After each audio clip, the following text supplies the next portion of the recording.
കളങ്കാവൽ എന്ന സിനിമയുടെ റിവ്യൂ ആണ്. ജിതിൻ കെ ജോസ് എന്ന പുതുമുഖ സംവിധായകൻ്റെ ഡയറക്ടോറിയൽ ഡെബ്യൂ ആണ് ഈ സിനിമ. ഈ സിനിമ എന്ത് ബ്യൂട്ടിഫുള്ളാണ് എന്ന് പറഞ്ഞുകൊണ്ടാണ് തുടങ്ങാൻ ആഗ്രഹിക്കുന്നത്.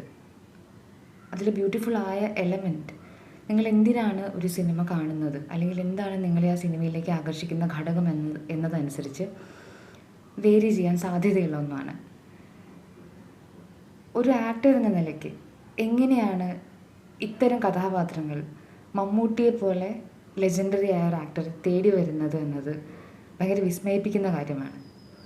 സിനിമയിൽ വ്യക്തിപരമായി ആകർഷിച്ച ഒരു കാര്യം അതാണ്.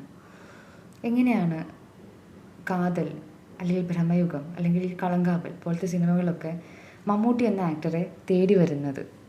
അത് അവനവൻ്റെ ആക്ടിങ് എബിലിറ്റിയെ ഏത് എക്സ്റ്റെൻറ്റ് വരെ പുഷ് ചെയ്യാൻ മമ്മൂട്ടി തയ്യാറാണ് എന്നത് അദ്ദേഹം അത് എക്സ്പെരിമെൻ്റ് ചെയ്യുന്ന രീതി, അദ്ദേഹത്തെ നമ്മൾ കണ്ടിട്ടില്ലാത്ത രൂപങ്ങളിലും ഭാവങ്ങളിലും സ്ക്രീനിൽ കാണുന്നതിൻ്റെ കൗതുകം, അതാണ് സിനിമയിലേക്ക് ആകർഷിച്ച ഒരു ഘടകം. അതിൽ കൂടുതൽ സിനിമയെ പലതരത്തിൽ ആസ്വദിക്കുന്ന ആളുകൾക്ക് എഡിറ്റിങ്ങിലോ അല്ലെങ്കിൽ ഡയറക്ടറിൻ്റെ മാജിക്കിലോ ഒക്കെ വിശ്വസിക്കുന്ന ആളുകൾക്ക് കുറച്ച് ലാഗിങ് ആയി തോന്നിയേക്കാം. പിന്നീട് ഇതിൽ പ്രധാനപ്പെട്ട ഒരു കാര്യം, സിനിമയുടെ കേന്ദ്ര ബിന്ദു അല്ലെങ്കിൽ സെൻട്രൽ പ്ലോട്ട് എന്ന് പറയുന്നത് സൈക്കോപ്പത്തിക്കായ ആളുകളുടെ ഒരു ശൈലിയാണ്. അതിൽ പറയുന്ന പ്രധാനപ്പെട്ട കാര്യം, മനുഷ്യൻ എന്നത് ഒരു മൃഗമാണ്, വേട്ടയാടാനും വേട്ടയാടപ്പെടാനുമുള്ള ഒരു മൃഗം. വേട്ടയാടുന്നവൻ്റെ വേട്ടയാടാനുള്ള ത്വര, അത് സമൂഹം നിർമ്മിച്ച് വെച്ചിട്ടുള്ള ചട്ടക്കൂടിനകത്ത് നമ്മൾ എങ്ങനെയാണ് ടൈം ചെയ്ത് നിർത്തിയിരിക്കുന്നത് എന്നും, അതിൽ വേട്ടയാടി തുടങ്ങിയാൽ അത് നിർത്താൻ സാധിക്കാത്ത തരത്തിലേക്ക് എങ്ങനെയാണ് അതൊരു മനുഷ്യനെ കീഴടക്കുക എന്നുള്ളതുമാണ് സിനിമയിലെ സെൻട്രൽ പ്ലോട്ട്. അതിൽ സിനിമയുടെ പ്രവർത്തകർ ഒക്കെ പറഞ്ഞിട്ടുള്ള പോലെ, പല മീറ്റിങ്ങുകളിലും അല്ലെങ്കിൽ പ്രൊമോഷൻസിലൊക്കെ നമ്മൾ കണ്ടിട്ടുള്ളത് പോലെ, ഇത് സൈനൈഡ് മോഹൻ്റെ കഥ മാത്രമല്ല, ഒരുപാട് സൈക്കോപാത്ത് ആയിട്ടുള്ള ആളുകൾ, ഇപ്പോൾ അമേരിക്കയിലെ എഡ് കെൻബറ പോലെ അല്ലെങ്കിൽ ടെഡ് ബണ്ടിയെ പോലെ ഒക്കെ സീരിയൽ കില്ലേഴ്സ് ആയിട്ടുള്ള സൈക്കോപാത്സ്, അതിൽ സക്സസ്ഫുൾ ആയവരുമുണ്ട്, അൺസക്സസ്ഫുൾ ആയവരുമുണ്ട്. സക്സസ്ഫുൾ ആയവരെന്ന് പറഞ്ഞാൽ they fly under the radar, that they smart enough to be not get caught. പിടിക്കപ്പെടാതിരിക്കാൻ അത്രയും സ്മാർട്ടായ ആളുകളാണ് അവർ. അൺസക്സസ്ഫുള്ളായ ആളുകൾ എന്ന് പറയുന്നത് പിടിക്കപ്പെട്ടിട്ടുള്ള കൺവിക്റ്റ് ആയിട്ടുള്ള ആളുകളാണ്. അപ്പോൾ ഇപ്പോൾ സമൂഹത്തിൽ പിടിക്കപ്പെടാതെ സ്മാർട്ടായിട്ടുള്ള സൈക്കോപാത്തായിട്ടുള്ള ആളുകളെയും പിടിക്കപ്പെട്ട ആളുകളെയും കളക്റ്റീവായിട്ട് അഡ്രസ്സ് ചെയ്യുന്ന, അവരുടെ സൈക്കോളജി കളക്റ്റീവായിട്ട് അഡ്രസ്സ് ചെയ്യുന്ന ഒരു സിനിമയാണ് എന്നാണ് തോന്നിയത്. അതുകൊണ്ട് തന്നെ അതിലെ ചില എലമെൻറ്റ്സ്,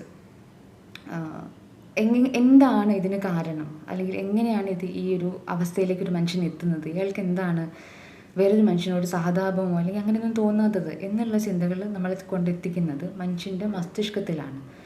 മനുഷ്യൻ്റെ ബ്രെയിനിൻ്റെ ഏറ്റവും ഫ്രണ്ടിലുള്ള ഫ്രണ്ടൽ ലോബ്, പ്രീഫ്രണ്ടൽ കോർട്ടെക്സ് എന്ന് പറയുന്ന മസ്തിഷ്ക കേന്ദ്രം പലതരത്തിൽ മനുഷ്യൻ്റെ ഡിസിഷൻ മേക്കിങ്ങിൽ ഇമ്പോർട്ടൻ്റ് ആയൊരു ഘടകമാണ്. മസ്തിഷ്കത്തിൻ്റെ മറ്റ് പല ഭാഗങ്ങളും തമ്മിലുള്ള സംവേദനവും, അതായത് how the different part of your brain communicates with each other, that also decides നമ്മൾ എങ്ങനെയാണ് ഒരു മനുഷ്യൻ എന്നതുകൊണ്ട് നമ്മൾ എങ്ങനെയാണ് രൂപപ്പെടുന്നത് എന്നുള്ളത്. അത് ഈ പ്രധാനപ്പെട്ട പല മസ്തിഷ്കത്തിൻ്റെ പല ഭാഗങ്ങളിലും വരുന്ന പല വ്യതിയാനങ്ങൾ, അതായത് ന്യൂറോ കെമിക്കലായിരിക്കാം, ന്യൂറോ ബയോളജിക്കലായിരിക്കാം, ന്യൂറോ ഡെവലപ്മെൻറ്റലായിരിക്കാം, അത്തരം പല വ്യതിയാനങ്ങളും ജനറ്റിക് ഫാക്ടേഴ്സും കൂടി കോംപ്ലക്സ് ആയ പല രീതികളും കൊണ്ടാണ് ഒരാളുടെ മോറാലിറ്റി എന്ന് പറയുന്ന ഒരു മോറൽ ജഡ്ജ്മെൻറ്റ് എന്ന് പറയുന്ന ഒരു കപ്പാസിറ്റി, ഒരു കേപ്പബിലിറ്റി രൂപപ്പെടുത്തി എടുക്കുന്നത്. അതിന് നമ്മൾക്ക് ഒരു പരിധി വരെ നമുക്ക് എമ്പതി ആണ് അതിൻ്റെ ബേസ് എന്ന് പറയാം. അതായത് ഒരു മോറൽ ഡിലമ വരിക, ഇത് ചെയ്യണോ ചെയ്യേണ്ടിയോ എന്നുള്ള മനസാക്ഷി കുത്ത് എന്ന് പറയുന്ന ഒരു സാധനം, അതിൻ്റെ ഫങ്ഷണൽ ഇമ്പയർമെൻ്റ് ആണ്, അല്ലെങ്കിൽ അത് ശരിയായ രീതിയിൽ നടക്കപ്പെടാത്തതാണ് സൈക്കോപാത്തായ ആളുകളുടെ ഏറ്റവും സിഗ്നിഫിക്കൻ്റ് ആയ ഒരു മാർക്ക്. അവർക്ക് ഒരു വാക്കും ആ വാക്ക് മറ്റൊരു മനുഷ്യനിൽ ഉണ്ടാക്കുന്ന വൈകാരികതയും അവർക്ക് കൃത്യമായി മനസ്സിലാവുമെങ്കിലും അവരതിനോട് ഇമോഷണലി ഒട്ടും അറ്റാച്ച്ഡ് അല്ല. അതുകൊണ്ടാണ് ഞാൻ നിന്നെ ഉപദ്രവിച്ചിട്ട് ഓടിപ്പോയാൽ നീ എന്ത് ചെയ്യും എന്ന് ചോദിക്കുമ്പോൾ ഒരു സ്ത്രീ അവരോട് എനിക്ക് നന്നായിട്ട് അറിയാം ഞാനില്ലാതെ നിങ്ങൾക്ക് ജീവിക്കാൻ പറ്റില്ല എന്ന് മറുപടി പറയുന്നത്. അത് ഇരയെ തേടുന്ന ഒരാളും ഇണയെ തേടുന്ന ഒരാളും തമ്മിലുള്ള വ്യത്യാസമാണത്. അതുകൊണ്ട് തന്നെ സൈക്കോപാത്തിക്കായ ആളുകൾക്ക് ദേ അണ്ടർസ്റ്റാൻഡ് സോഷ്യൽ മിമിക്രി എന്ന് വെച്ചാൽ ഇപ്പോൾ ഒരാളോട് ഞാനില്ലേ പിന്നെ എന്തിനാണ് പേടിക്കുന്നത് എന്ന് ചോദിക്കുമ്പോൾ അതെന്താണ് മറ്റേ മനുഷ്യന് മീൻ ചെയ്യുന്നതെന്ന് ഇയാൾക്കറിയാം. പക്ഷേ ഇയാളത് ഉദ്ദേശിക്കുന്നേ ഇല്ല. അതുകൊണ്ട് തന്നെ സൈക്കോപാത്തിക്കായ ആളുകൾ അവർ ഭയങ്കര ഷാലോ ആയിട്ട് ചിന്തിക്കാൻ കഴിയുന്ന, വളരെ എഫിഷ്യൻ്റായിട്ട് മാനിപ്പുലേറ്റ് ചെയ്യാൻ കഴിയുന്ന ആളുകളാണ്.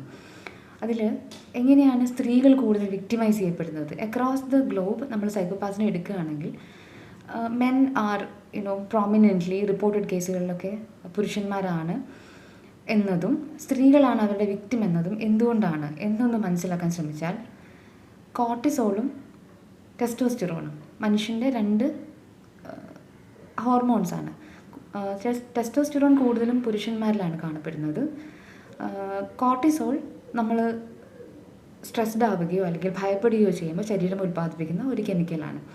അതായത് കോർട്ടിസോളിനോട് ലോ റെസ്പോൺസ് എന്ന് പറഞ്ഞാൽ ഫിയർ റെസ്പോൺസ് വളരെ കുറവാണ്.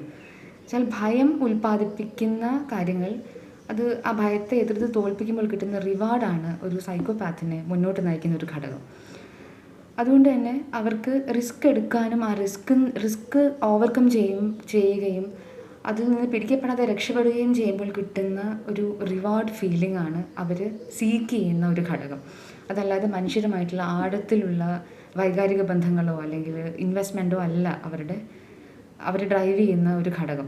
സമൂഹത്തിലോ കുടുംബത്തിലോ ജീവിക്കാൻ അവരെ ഡ്രൈവ് ചെയ്യുന്ന ഒരു ഘടകം.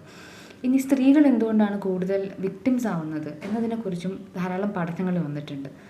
അതിലൊന്ന്, സ്ത്രീകൾ സെൽഫ് റിപ്പോർട്ട് ചെയ്തിട്ടുള്ള സ്ത്രീകൾ, അതായത് ഞാൻ മുൻപ് ആക്രമിക്കപ്പെട്ടിട്ടുണ്ട് പലതരത്തിലും ശാരീരികമായിട്ടോ അല്ലെങ്കിൽ മാനസികമായിട്ടോ ആക്രമിക്കപ്പെട്ടിട്ടുണ്ട് എന്ന് പറയുന്ന സ്ത്രീകൾ സെൽഫ് റിപ്പോർട്ട് ചെയ്യുന്ന കേസുകളും ഇവരാരെയാണ് നിങ്ങൾ ആക്രമിക്കുക എന്ന് സൈക്കോപാത്തിനോട് ചോദിച്ചിട്ട് അവർ ഐഡൻറ്റിഫൈ ചെയ്യുന്ന ആളുകളും ഒന്നാണ്. എന്ന് വെച്ചാൽ സൈക്കോപാത്തായ ഒരാൾക്ക് ഒരു മനുഷ്യൻ നടന്നു പോകുന്നത് കണ്ടാൽ just by watching how they walk they can predict accurately that whether this person can be manipulated, whether this person can be pursued, അല്ലെങ്കിൽ അവരെ മാനിപ്പുലേറ്റ് ചെയ്യാൻ സാധിക്കുമോ, അവർ വൾണറബിൾ ആണോ എന്നതൊക്കെ കൃത്യമായിട്ട് അക്യുറേറ്റ്ലി മനസ്സിലാക്കാൻ സൈക്കോപാത്തായ ആളുകൾക്ക് കഴിയുമെന്നുള്ളതാണ്. ഇതിൻ്റെ ലാർജർ കോണ്ടെക്സ്റ്റ് പറയുമ്പോൾ ഇതേ ക്വാളിറ്റി ഉള്ള അല്ലെങ്കിൽ ഈ തരത്തിൽ ബ്രെയിൻ വയേർഡ് ആയിട്ടുള്ള ആളുകൾ വളരെ എഫക്റ്റീവായിട്ടുള്ള പവർ പൊസിഷൻസിലും ഇരിക്കുന്നത്, അതിനെക്കുറിച്ചും ധാരാളം പഠനങ്ങളുണ്ട്. അതായത് വളരെ സക്സസ്ഫുള്ളായ എൻ്റർപ്രണേഴ്സ് അല്ലെങ്കിൽ വളരെ സക്സസ്ഫുള്ളായ പൊളിറ്റീഷ്യൻസ്, വളരെ സക്സസ്ഫുള്ളായ മിലിറ്ററി പേഴ്സണൽസ് ഒരു മോറൽ ഡിലമയില്ലാതെ ഒരു ഡിസൈസീവായ ഡിസിഷൻ എടുക്കേണ്ട ഘട്ടത്തിൽ അങ്ങനെ എടുക്കുന്ന ആളുകൾക്കും ഇതേ ട്രെയ്റ്റ് ഉണ്ട് എന്നതാണൊരു വസ്തുത. അത് സിനിമയിൽ കാണുന്നത് നത്ത് എന്നൊരു കഥാപാത്രത്തിന് എങ്ങനെയാണ് നത്ത് എന്ന പേര് വന്നത് എന്ന് വെളിപ്പെടുത്തുന്ന ഒരു സമയത്ത് അത്തരം ഒരു ചിന്ത ഉണ്ടാവുകയുണ്ടായി. അപ്പോൾ ഇതിൻ്റെ കോണ്ടെക്സ്റ്റ് പറഞ്ഞത് സിനിമയുടെ പ്ലോട്ട് നിങ്ങൾ ആസ്വദിക്കുന്നത് മനുഷ്യരെ എക്സ്പ്ലോർ ചെയ്യാനുള്ള താല്പര്യം കൊണ്ടാണെങ്കിൽ തീർച്ചയായിട്ടും നിങ്ങൾക്ക് ഈ സിനിമ ഇഷ്ടപ്പെടും എന്നൊരു ധാരണയിലാണ്. നല്ല സിനിമയാണ്, കാണുക. എൻ്റെ ചാനൽ പുതിയതാണ്, സബ്സ്ക്രൈബ് ചെയ്യണമെന്നൊന്നും ഞാൻ പറയില്ല. If the content makes sense to you, please come back here.